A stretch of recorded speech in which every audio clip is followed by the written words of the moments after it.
میں نے بالکل مرعوب ہوئے بغیر کہا، اس بات کا تجھے بھی اچھی طرح پتہ ہے۔ میرے لب و لہجے اور انداز نے اسے یکدم چونکا دیا۔ اس نے دھیان سے مجھے دیکھا اور نظروں میں تولا۔ اس کی عقل نے تھوڑا سا کام کیا، وہ ارد گرد دیکھ کر بولا، او یہاں کیا مجمع لگایا ہوا ہے، چلو اپنا کام کرو۔ اس کے کارندے ارد گرد منتشر ہو گئے۔ 2 لاٹھی بردار ذرا پرے ہٹ تو گئے لیکن دور نہیں گئے۔ میں نے بے خوفی سے کہا، لیاقت صاحب، اگر ہم کمرے میں جا کر ذرا آرام سے گل کر لیں تو شاید ہم دونوں کے حق میں اچھا ہوگا۔ میرے لب و لہجے نے اسے ایک بار پھر چونکا دیا۔ وہ پھنکارا، پہلے تو یہ بتا کہ آیا کہاں سے ہے اور ہے کون؟ یہ بات بھی اندر ہی جا کر ہو جائے تو اچھا ہے۔ وہ مجھے قہرناک نظروں سے دیکھتے ہوئے اٹھ کھڑا ہوا۔ ہم ایک اندر کے کمرے میں چلے گئے۔ یہاں کچی دیواروں پر آسیہ اور انجمن کے پوسٹر لگے تھے۔ ایک طرف شراب کی خالی بوتل لڑکی ہوئی تھی، کھونٹی پر رائفل جھول رہی تھی۔ ہاں اب بتاؤ، کہاں سے تشریف لائے ہو تم؟ اس نے پوچھا۔ اپنے ہی علاقے کا ہوں، آسمان سے نہیں اترا ہوں۔ یہ رستہ جو تم نے بند کیا ہے، یہاں سے ہم ہمیشہ گزرتے ہیں اور ہم سے پہلے ہمارے بڑے گزرتے رہے ہیں۔ یہ شاہراہ عام ہے، شاہراہ عام ہوگی پر اب نہیں ہے۔ تم لوگوں نے اس پنڈ کے لوگوں کا جینا حرام کیا ہوا ہے۔ یہاں سے رات دن تانگے اور ٹرالیاں گزرتی ہیں۔ یہ راستہ کسی کے پیو کا نہیں، پنڈ والوں کا ہے۔ دیکھو لیاقت، اگر تمہاری یہ بات مان لی جائے تو پھر کوئی راستہ بھی کسی کے باپ کا نہیں۔ کل ہم بھی اپنے پنڈ مراد پور کا راستہ بند کر دیں گے، پرسوں نکوال والے ناکہ لگا کر بیٹھ جائیں گے۔ اگر تم لوگوں کا کوئی مسئلہ ہے تو پنچایت بلاؤ، مل بیٹھ کر کوئی حل نکالتے ہیں۔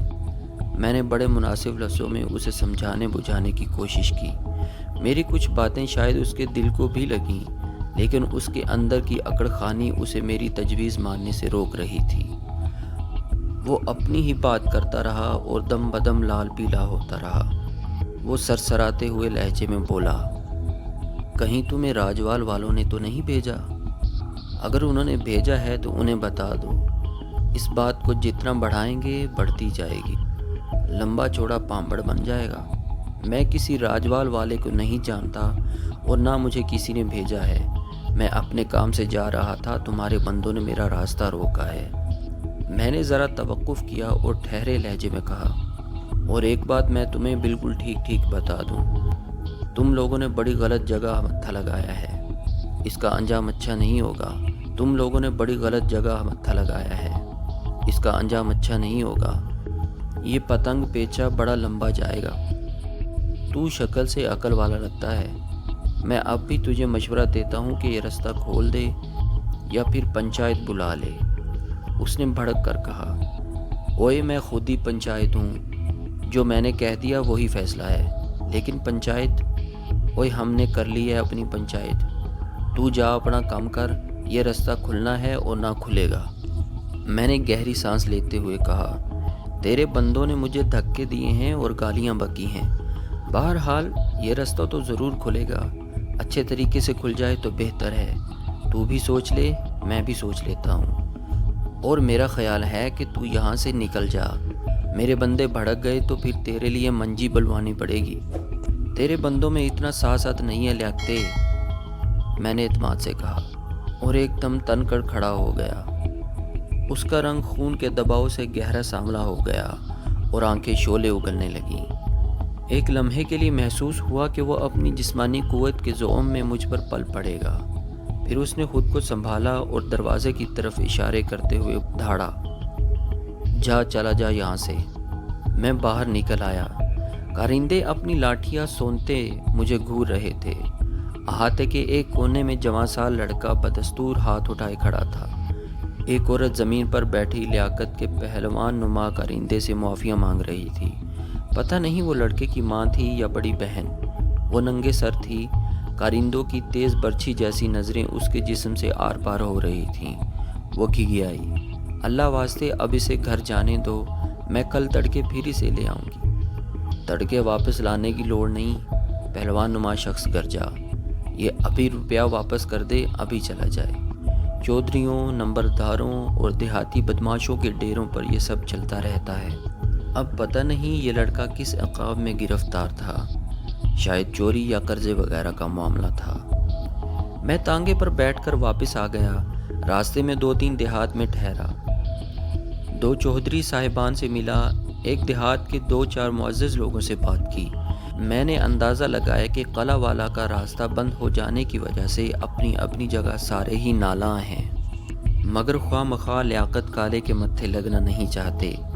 ان میں سے ایک چودھری رمضان تو لیاقت کو باقاعدہ بھتہ بھی دیتا تھا۔ میں رات گئے راجوال واپس پہنچا۔ رونق علی میرا انتظار کر رہا تھا۔ ملازموں کی زبانی پتہ چلا کہ وہ کئی بار میرے بارے میں پوچھ چکا ہے۔ میں نے رونق علی کے پاس جانے سے پہلے گرم چادر کی بکل مار لی۔ میں اپنی گردن کی وہ تازہ خراشیاں چھپانا چاہتا تھا جو آج دوپہر لیاقت کے کرندوں کے ساتھ ہاتھا پائی میں آئی تھی۔ رونق علی شہنیل کا لحاف ٹانگوں پر لیے نیم دراز تھا اور بیٹری والا ریڈیو سن رہا تھا۔ ہاں بھائی، خیر خیریت ہے نا؟ بالکل خیر خیریت ہے اور آپ کی نیک مطلوب ہے۔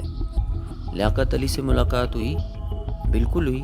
آپ کسی طرح کی کوئی پریشانی نہ لیں، 1-2 دن میں سب ٹھیک ہو جائے گا۔ پر یار تفصیل تو بتا۔ تفصیل شفصیل کوئی نہیں جی، میں نے رونق علی کے انداز میں کہا۔ آپ خمیرہ شمیرہ کھا کر آرام سے سو جائیں۔ میں نے دیسی گھی کی ریوڑیوں والا لفافہ اس کے لحاف میں سرکا دیا۔ اگلے 2 دن میں بڑے اطمینان سے انتظار کیا کہ شاید کوئی اچھی تبدیلی رونما ہو جائے، لیکن ایسا کچھ نہیں ہوا۔ راستہ کھلا اور نہ پنچایت بیٹھنے کا کوئی ذکر ہوا۔ تیسرے روز صبح سویرے میں اپنے پنڈ پہنچ گیا۔ وہاں سے میں نے اپنے لنگوٹی یار تیمور کو اور ایک دوسرے دوست نادر کو لیا اور پروگرام کے مطابق نہر کی پٹڑی پر پہنچ گیا۔ یہ وہی نہر تھی جو قلعہ والا کے پاس سے گزرتی تھی۔ مجھے ایک دن پہلے ہی معلوم ہو گیا تھا کہ لیاقت کالا کسی باغ پر اپنا ناجائز قبضہ برقرار رکھنے کے لیے ہر سوموار اور جمعہ کو قریبی موزہ بوریکی میں آتا ہے، اور آج جمعہ تھا۔